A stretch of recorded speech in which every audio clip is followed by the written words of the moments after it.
Mis queridos hermanos, es una lección de humildad estar ante ustedes en esta ocasión y pensar que además de la imponente congregación que hay aquí en el centro de conferencias, muchos cientos de miles de poseedores del sacerdocio están también reunidos por todo el mundo.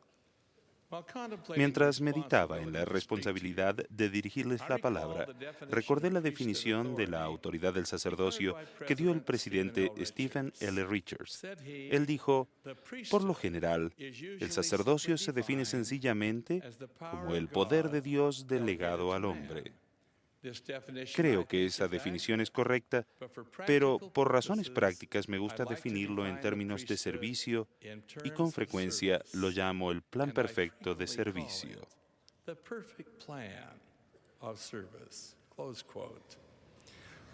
Ya sea que poseamos el oficio de diácono en el sacerdocio arónico o el de élder en el sacerdocio de Melquisedec, el deber nos obliga por la revelación del Señor que se encuentra en la sección 107 de Doctrina y Convenios, el versículo 99. Por tanto, aprenda todo varón su deber, así como a obrar con toda diligencia en el oficio al cual fuere nombrado. Cuando mi hijo menor, Clark, se acercaba a cumplir 12 años de edad, él y yo salíamos del edificio de la administración de la iglesia cuando el presidente Harold B. Lee se acercó a saludarnos. Le mencioné que Clark pronto cumpliría 12 años, por lo que el presidente Lee se volvió hacia él y le preguntó, ¿qué te ocurre cuando cumples 12 años? Aquel fue uno de esos momentos en los que un padre ruega que el hijo sea inspirado y dé la respuesta correcta. Clark, sin vacilar, dijo al presidente Lee, seré ordenado diácono. La respuesta fue la que el presidente Lee buscaba.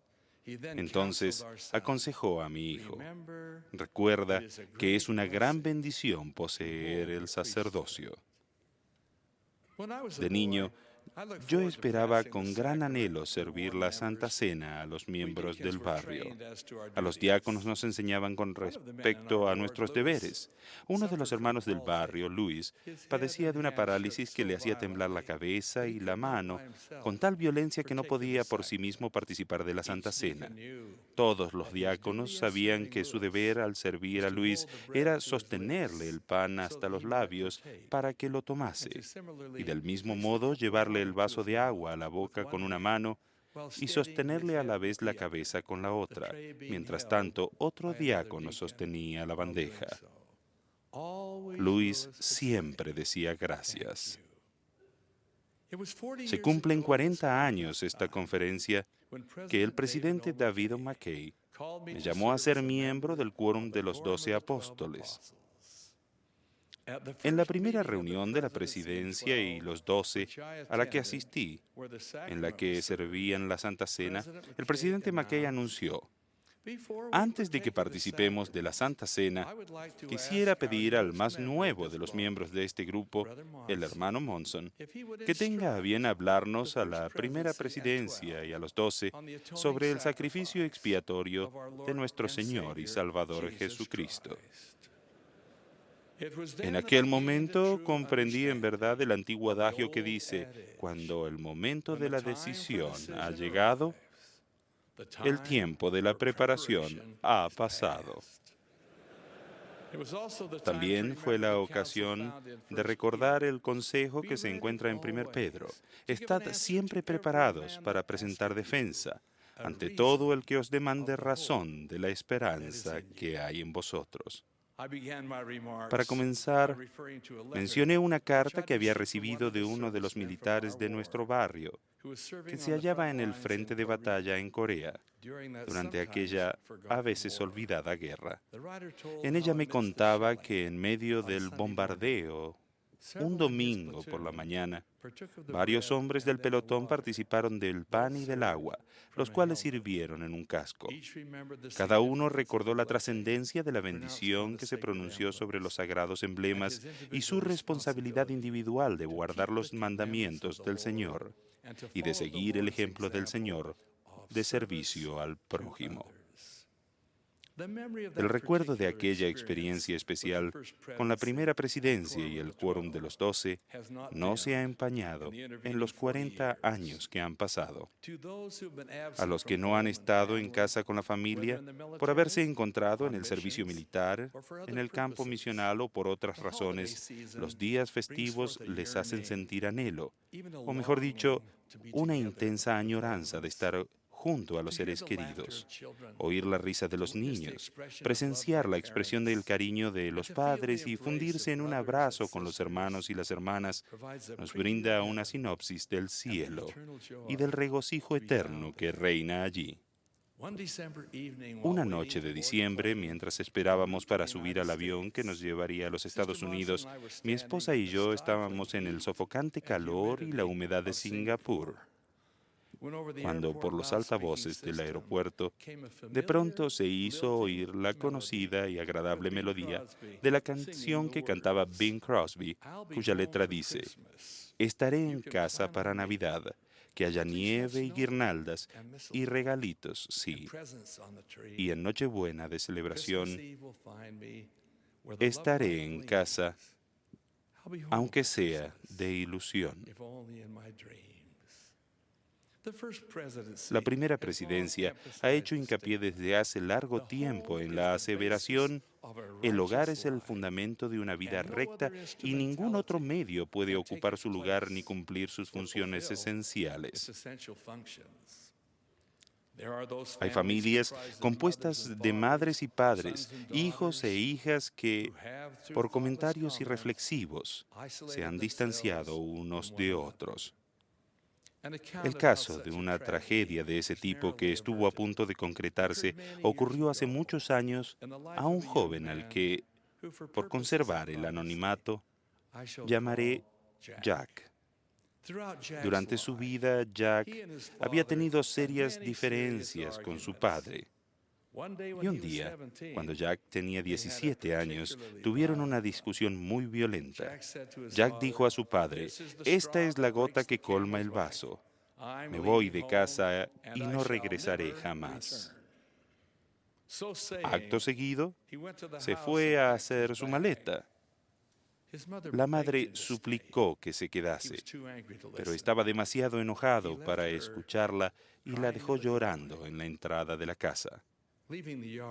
Tras haber cruzado el jardín y casi al momento de pasar a la acera, oyó las palabras de su padre que le decían: Jack, reconozco que en gran parte es mi culpa que te vayas de casa y sinceramente lo siento muchísimo.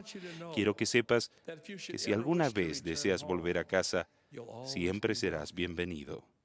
Procuraré ser un mejor padre y recuerda siempre que te quiero. Jack no contestó y siguió camino a la terminal de autobuses, donde compró un boleto para una ciudad distante. Mientras viajaba en el autobús y veía que la distancia se iba haciendo más larga, se puso a pensar en las palabras de su padre. Comenzó a darse cuenta del gran amor que hacía falta para hacer lo que su padre había hecho. Se había disculpado, le había invitado a regresar y había dejado resonando en el aire estival las palabras "te quiero". Entonces Jack comprendió que el próximo paso debía darlo él. Concluyó con el único modo de hallar paz consigo mismo, y este era manifestar a su padre el mismo grado de madurez, de bondad, de amor que su progenitor le había puesto de manifiesto a él. Se bajó del autobús, compró un boleto de vuelta a casa y regresó. Llegó poco después de la medianoche, entró en la casa y encendió la luz. Allí, en la silla mecedora, estaba su padre, con la cabeza entre las manos. Al ver a Jack, se levantó y ambos se abalanzaron a abrazarse. Jack solía decir: esos últimos años que estuve en casa se cuentan entre los más felices de mi vida. Podríamos decir que ese fue un muchacho que se hizo hombre de la noche a la mañana, y que ese fue un padre que, gracias a que ejerció el autodominio y superó el orgullo, rescató a su hijo antes de que se convirtiese en integrante de ese numeroso batallón perdido que se origina por la desintegración de las familias. El amor fue el lazo de unión, el bálsamo sanador, el amor que tan a menudo suele sentirse y que tan pocas veces suele expresarse. Desde el monte Sinaí resuena con estruendo en nuestros oídos: honra a tu padre y a tu madre. Y posteriormente de ese mismo Dios, el mandamiento: viviréis juntos en amor. Hermanos, nuestra es la responsabilidad, sí, el deber solemne de tender una mano de ayuda a los que se han vuelto inactivos en la iglesia o que se han apartado del círculo familiar. Recuerden, junto conmigo, las hermosas palabras de la revelación del Señor en la sección 18 de Doctrina y Convenios. Recordad que el valor de las almas es grande a la vista de Dios, y si acontece que trabajáis todos vuestros días proclamando el arrepentimiento a este pueblo, y me traéis, aun cuando fuere, una sola alma, cuán grande será vuestro gozo con ella en el reino de mi Padre. Y ahora, si vuestro gozo será grande con un alma, que me hayáis traído al reino de mi Padre, cuán grande no será vuestro gozo si me trajereis muchas almas. En calidad de presidencias de los quórumes del sacerdocio arónico, de asesores de esos quórumes, podemos, con la ayuda del Señor, tender una mano de auxilio y rescatar a aquellos de los que somos responsables. Hombres jóvenes, con una sonrisa en el rostro y con determinación en el corazón, ustedes sí pueden llevar con amistad a un muchacho menos activo junto a ustedes a la reunión del sacerdocio a aprender del Señor y de lo que Él ha preparado para que ustedes hagan. Ustedes tienen derecho a recibir su ayuda divina, puesto que Él ha prometido: iré delante de vuestra faz, estaré a vuestra diestra y a vuestra siniestra, y mi espíritu estará en vuestro corazón, y mis ángeles alrededor de vosotros para sosteneros. Hermanos del sacerdocio de Melquisedec, ustedes tienen el mismo y sagrado mandato y obligación referente a sus deberes para con los demás varones y para con la familia de ellos, y tienen también esa misma promesa del Señor con respecto a sus labores. Al cumplir satisfactoriamente su deber, darán respuesta a la oración de una madre, a los delicados, aunque no expresados sentimientos de los niños, y sus nombres serán honrados para siempre por aquellos a quienes hayan tendido una mano de ayuda.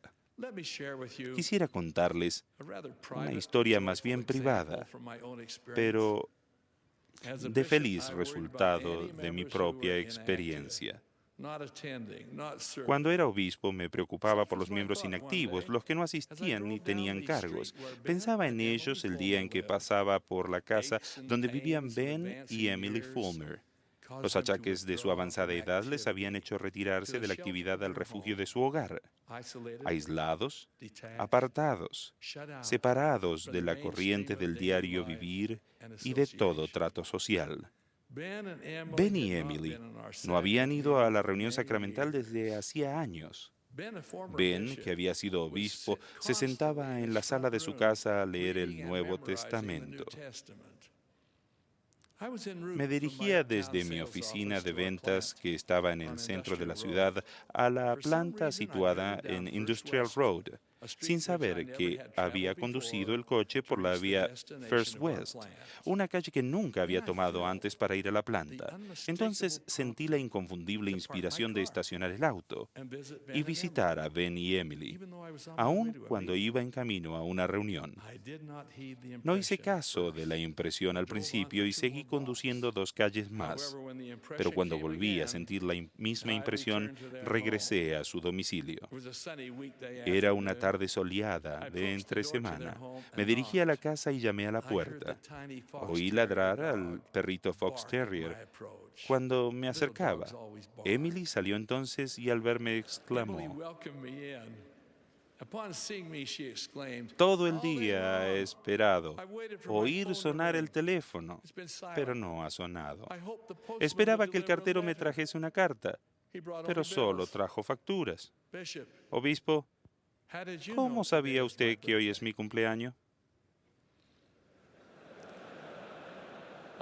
Le respondí, Dios lo sabe, Emily, porque Él la ama. En la quietud de la sala dije a Ben y Emily, no sé por qué fui conducido a su casa hoy, pero nuestro Padre Celestial lo sabe. Arrodillémonos a orar y preguntémosle por qué. Oramos y recibimos la respuesta. Cuando nos pusimos de pie, dije al hermano Fuller, Ben, quisiera ir a la reunión del sacerdocio para contar al sacerdocio arónico de la ocasión que usted me refirió, cuando usted y otro grupo de muchachos iba al río Jordán a bañarse un domingo. Y usted sintió que el Espíritu le indicaba ir a la escuela dominical y que uno de los chicos no obedeció y se ahogó aquel domingo. A nuestros muchachos les gustaría oír su testimonio. Lo haré, me dijo. Entonces dije a la hermana Fulmer, Emily, sé que tiene usted una hermosa voz. Mi madre me lo ha dicho. La conferencia de nuestro barrio se efectuará en unas pocas semanas más. ¿Se uniría usted al coro o iría a la conferencia del barrio para cantar quizá un solo? ¿Qué himno tendré que cantar?, me preguntó. No lo sé, le dije, pero me gustaría que usted lo cantara. Ella cantó.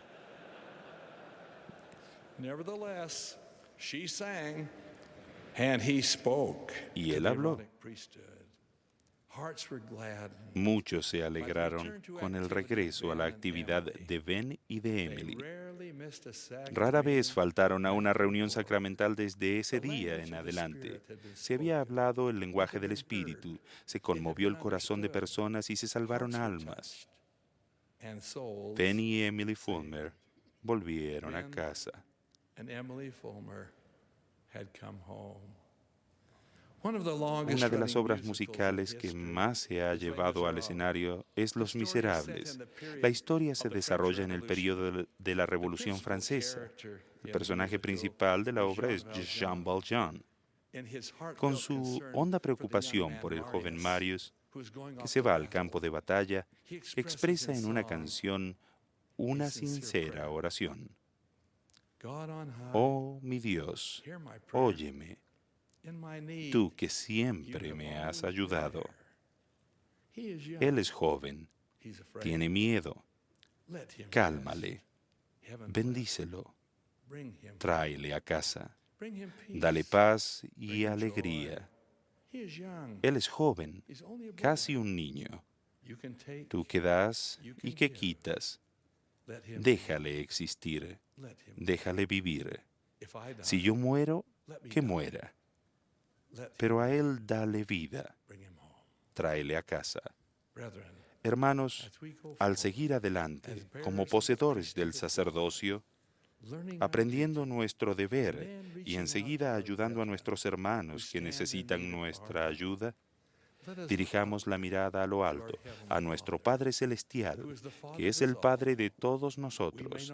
Tal vez no oigamos su voz, pero recordemos su saludo. Bien, buen siervo y fiel. Y dentro de nuestra alma reconoceremos su callada súplica. Tráele a casa.